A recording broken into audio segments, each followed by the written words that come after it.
Perkenalkan, saya Cindy Novitasari, mahasiswa FKIP Prodi Pendidikan Ekonomi semester 3 dari Universitas Muhammadiyah Palangkaraya.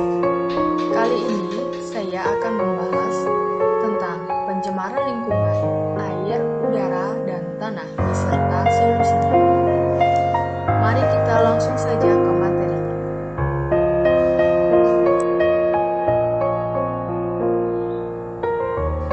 Pencemaran air beserta solusinya. Pengertian pencemaran air. Jadi, pencemaran air adalah proses masuknya komponen baik berupa bahan kimia maupun non-kimia, seperti logam berat, obat-obatan, limbah, sampah, dan masih banyak lagi ke dalam air. Komponen ini memiliki banyak kandungan tidak baik, sehingga membuat air akan berubah warna, bau, dan rasa, sehingga tidak layak konsumsi atau bahkan ada di tingkat yang membahayakan.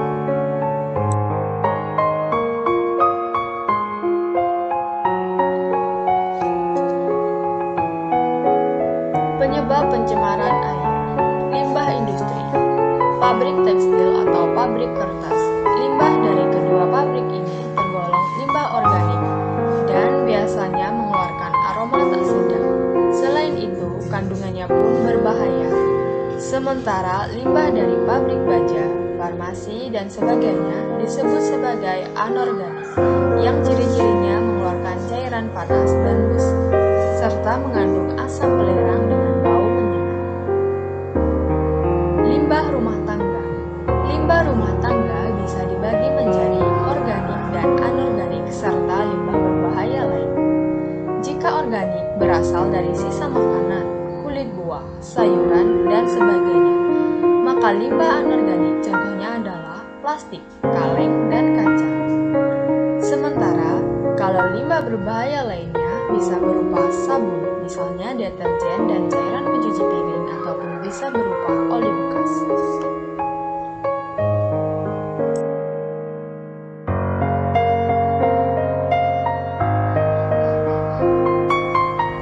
Limbah pertanian disebabkan oleh penggunaan pupuk dan bahan kimia untuk hama, meski dinilai efektif dalam membasmi hama dan hewan lain perusak tanaman, namun efeknya sangat buruk terhadap kondisi air di dalam tanah.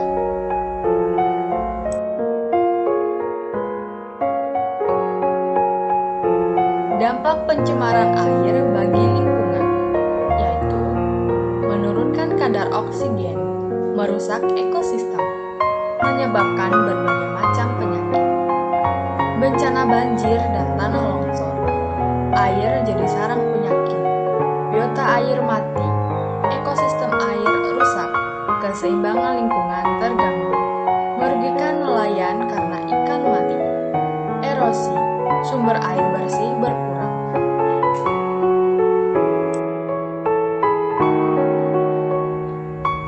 Cara mengatasi pencemaran air untuk menjaga lingkungan.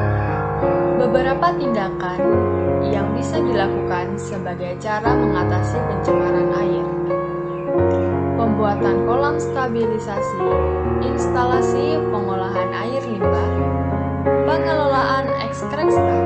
Pengelolaan ini untuk penanganan limbah dari septic tank, yaitu sisa kegiatan industri, peternakan, dan pertanian yang bisa diolah menjadi biogas alias sumber gas yang bisa digunakan untuk keperluan rumah tangga, menggunakan deterjen yang ramah lingkungan, menjaga kualitas air sungai, tidak menggunakan pestisida secara berlebihan, menjauhkan sumber polutan dari sumber air.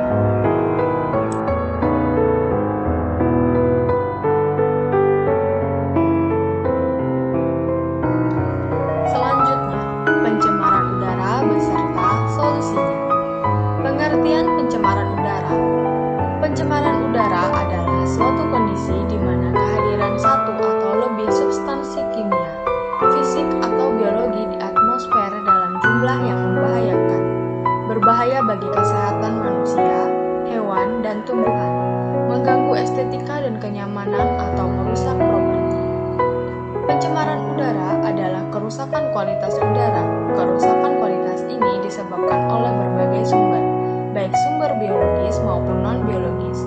Polusi udara dapat bersumber dari berbagai macam, antara lain asap kendaraan bermotor, asap pabrik, limbah industri, limbah rumah tangga, dan lainnya.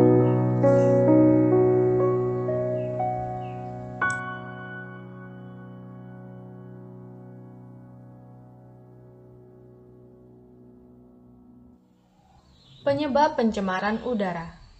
Manusia menjadi penyebab utama dan terbesar terjadinya pencemaran udara. Berbagai kegiatan manusia yang dapat menghasilkan polutan antara lain pembakaran, hasil dari kegiatan industri, kegiatan rumah tangga, asap dari kendaraan, proses peleburan, semen atau aspal, pembuangan limbah, proses percobaan atom atau nuklir. Pencemaran udara dari faktor alam contohnya adalah aktivitas gunung berapi yang mengeluarkan abu dan gas vulkanik, kebakaran hutan dan kegiatan mikroorganisme. Polutan yang dihasilkan biasanya berupa asap, debu, dan gas.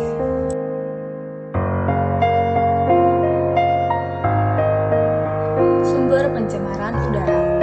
Sumber pencemaran udara terdiri dari dua sumber, yaitu sumber pencemaran udara alamiah dan sumber pencemaran udara berasal dari manusia. Sumber pencemaran udara alamiah misalnya akibat letusan gunung berapi. Sedangkan sumber pencemaran udara berasal dari manusia misalnya dari transportasi, emisi pabrik, zat penyebab pencemaran udara yang bersumber dari kegiatan manusia antara lain karbon monoksida, oksida sulfur, oksida nitrogen, partikulat, hidrokarbon, dan oksida fotokimia, termasuk ozon.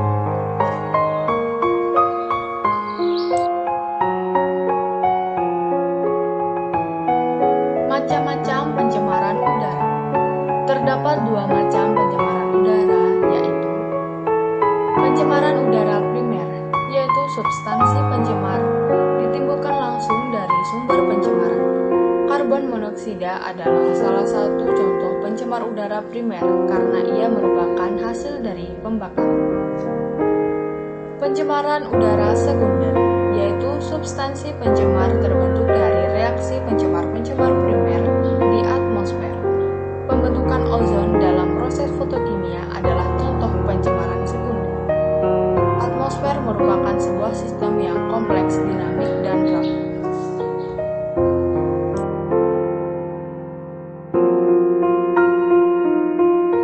Dampak pencemaran udara.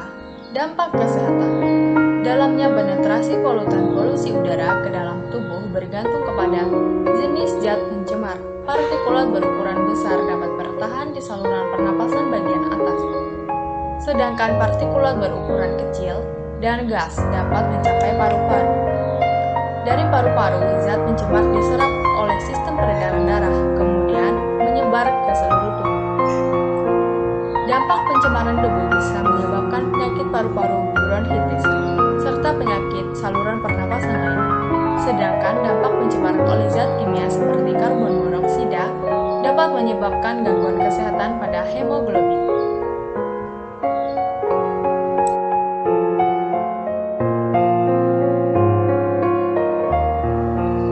Dampak sosial. Akibat pencemaran udara, orang-orang tidak dapat menikmati udara sehat. Setiap hari harus melihat dan menghirup asap. Akibatnya, aktivitas sosial menjadi terhambat. Dampak pada pendidikan. Dari segi pendidikan, dampak pencemaran udara dapat mempengaruhi tingkat belajar para siswa. Mereka terhambat dalam hal berpikir, terhambat pula dalam menyelesaikan suatu permasalahan.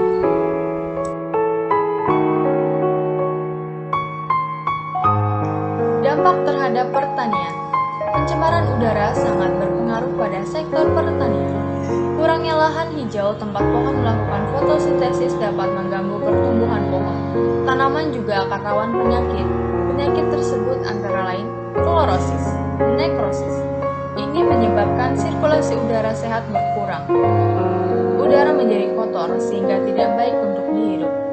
Dampak lainnya yaitu hujan asap, efek rumah kaca, kerusakan lapisan ozon.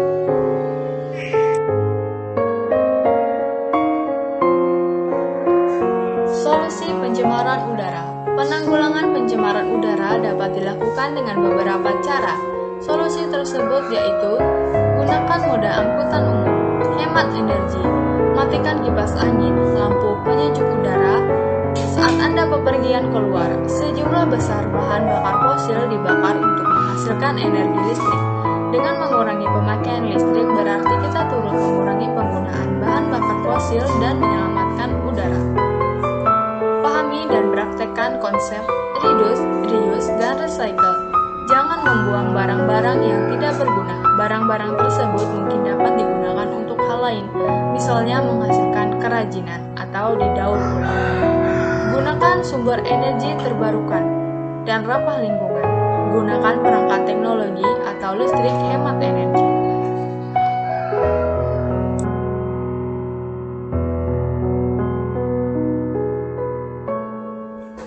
Pencemaran tanah beserta solusinya. Pengertian pencemaran tanah. Pencemaran tanah ialah adanya bahan kimia beracun, polutan atau kontaminan dengan konsentrasi yang cukup tinggi di dalam tanah sehingga berpotensi menimbulkan dampak gangguan kesehatan manusia dan atau ekosistem. Dalam kasus kontaminan polusi tanah yang terjadi secara alami di tanah, bahkan ketika tingkat mereka tidak cukup tinggi untuk menimbulkan resiko, polusi tanah masih dikatakan terjadi jika tingkat kontaminan di tanah melebihi tingkat yang seharusnya ada secara alami.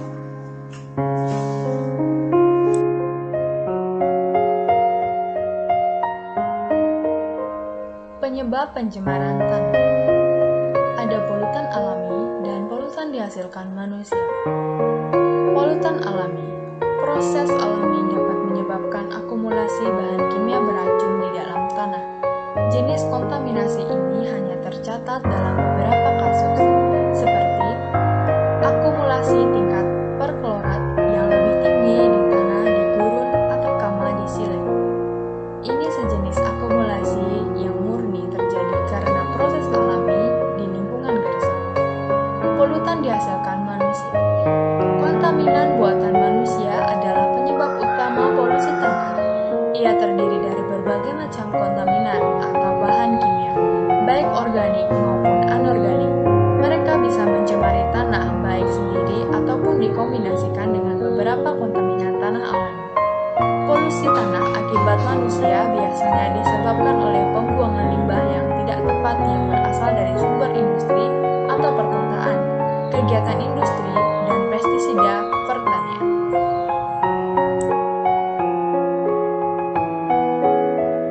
Selanjutnya, akibat pencemaran. Penyakit akibat polusi tanah. Penyakit jangka pendek dan penyakit jangka panjang. Penyakit jangka pendek diantaranya yaitu sakit kepala, mual dan muntah, sakit dada, batuk dan masalah paru-paru, kelelahan, ruam kulit, iritasi mata.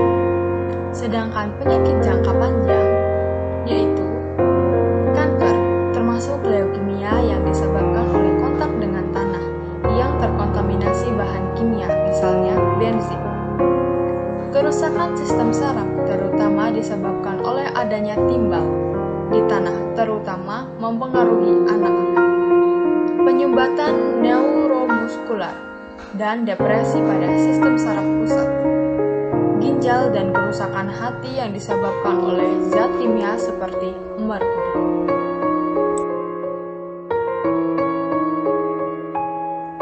Solusi polusi tanah. Kampanyekan atau sebarkan informasi konsep 3R, yaitu reduce, recycle, dan reuse. Kurangi penggunaan pestisida dan pupuk kimia dalam kegiatan pertanian. Hindari membeli barang kemasan karena akan menghasilkan sampah dan berakhir di tempat pembuangan akhir, TPA. Pastikan tidak membuang sampah di tanah. Buanglah sampah pada tempatnya dengan benar. Beli produk biodegradable atau yang dapat terurai secara alami di tanah. Berkebun organik dan makan makanan organik yang ditanam tanpa menggunakan pestisida. Buat tempat pembuangan sampah jauh dari daerah perumahan.